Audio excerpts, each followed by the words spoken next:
চুরি বোলপুরে উচ্চপদস্থ আধিকারিক থেকে সাধারণ মানুষের বাড়িতে চুরির ঘটনার পর এবার শান্তিনিকেতন থানার কর্মরত মহিলা সিভিক ভলেন্টিয়ারের বাড়িতেও দুঃসাহসিক চুরির ঘটনা।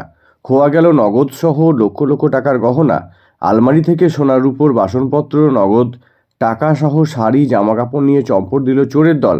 শহর জুড়েই একের পর এক চুরির ঘটনায় নিরাপত্তা নিয়ে প্রশ্ন তুলছেন সাধারণ বাসিন্দারা।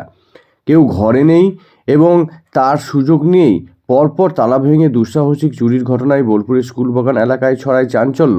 তবে লক্ষ লক্ষ টাকার গহনা, নগদ টাকা চুরি তদন্ত শুরু করেছে বোলপুর থানার পুলিশ। স্থানীয় সূত্রে জানা যায়, মঙ্গলবার বাড়ি ফাঁকা রেখেই একটি অনুষ্ঠান বাড়িতে গিয়েছিলেন স্কুলবাগানের ঘোষ পরিবার। এরপরেই প্রতিবেশীরা বুধবার সকালে স্থানীয়রা দেখতে পান যে বাড়ির নিচের তলায় সমস্ত দরজাগুলিকে তালা ভাঙা হয়েছে। এরপরেই খবর দেওয়া হয় এই পরিবারকে। তড়িঘড়ি বাড়ি ফিরে এসে তারা দেখেন বাড়িতে সবকিছুই প্রায় ফাঁকা রয়েছে। আলমারি ভেঙে সোনা রূপো সহ নগদ টাকা নিয়ে চম্পট দিয়েছে দুষ্কৃতীরা। পরিবারের সদস্য পূর্ণিমা ঘোষ জানান, এদিন ভোরে খবর পেয়েই ছুটে এসেছি বাড়িতে। ঘটনা ঘটেছে, আমরা গেছিলাম বাবার বাড়ি। তা সেই সূত্রে আমার এক রাতের জন্য ঘর ফাঁকা, আমার সব নিয়ে নিয়েছে।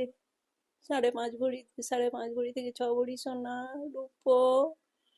রূপোর বাসন, কাঁসার বাসন, শাড়ি কাপড়, ফিস্টের কাগজ, সব আমার কিচ্ছু নাই।